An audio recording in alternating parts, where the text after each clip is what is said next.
तो सर 75 साल हो चुके हैं देश को आज़ाद हुए हुए और इस वक्त जो देश है अपना 75वां साल आज़ादी का मनाने जा रहा है, तो इस चीज़ को आप कैसे देखते हैं सर? सबसे पहले तो वो तमाम स्वतंत्रता संग्राम सेनानी और क्रांतिकारियों के प्रति अपनी श्रद्धा अर्पित करना चाहूँगा, जिनकी महान त्याग, तपस्या, बलिदान की वजह से देश आज़ाद हुआ था और आज़ादी का 75वां साल हम अमृत महोत्सव के रूप में मना रहे हैं। तो समस्त देशवासियों को आज़ादी के अमृत महोत्सव की बधाई और सर शुभकामनाएं। देश ने इन 75 सालों में बहुत सारी चीज़ें देखी हैं, जैसे कि अगर आने वाले 10 साल की बात करें, तो देश को एक बड़ी पिक्चर के रूप में आप कैसे देखते हैं? मुझे लगता है हम विश्वगुरु थे। विश्वगुरु आज नहीं हैं, लेकिन विश्वगुरु की तरफ नरेंद्र मोदी जी के नेतृत्व में अग्रसर हैं। साइंस टेक्नोलॉजी में हम बहुत आगे जा रहे हैं। हम 5 to 7 trillion economic US dollar economy की बात प्रधानमंत्री कर रहे हैं, लेकिन 10 साल में मुझे लगता है कि हम 10 के आसपास होंगे और एक विकासशील भारत की जगह हम एक विकसित भारत निश्चित तौर से 10 साल बाद में हो जाएंगे और एक महाशक्ति के रूप में भी हम उभरेंगे।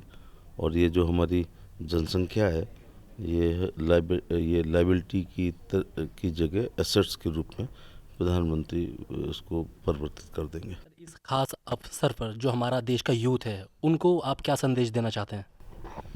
युवाओं को यही कहना चाहूँगा कि 24 घंटे में 1 घंटे देश के बारे में ज़रूर सोचें।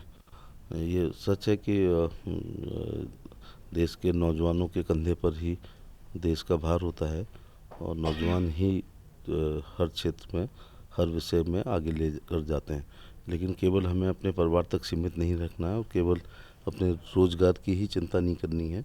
हमें ये भी सोचना है, जैसे आज की पीढ़ी को ये सोचना है, हम बहुत चिंतित रहते हैं कि अपने बच्चों के लिए हम कितने मकान, दुकान, प्लॉट, एफडीआरडी देकर जाएं। हमें ये भी सोचना है कि आने वाली पीढ़ी को हम कितना पानी दे के जाएंगे, कैसा पर्यावरण दे के जाएंगे।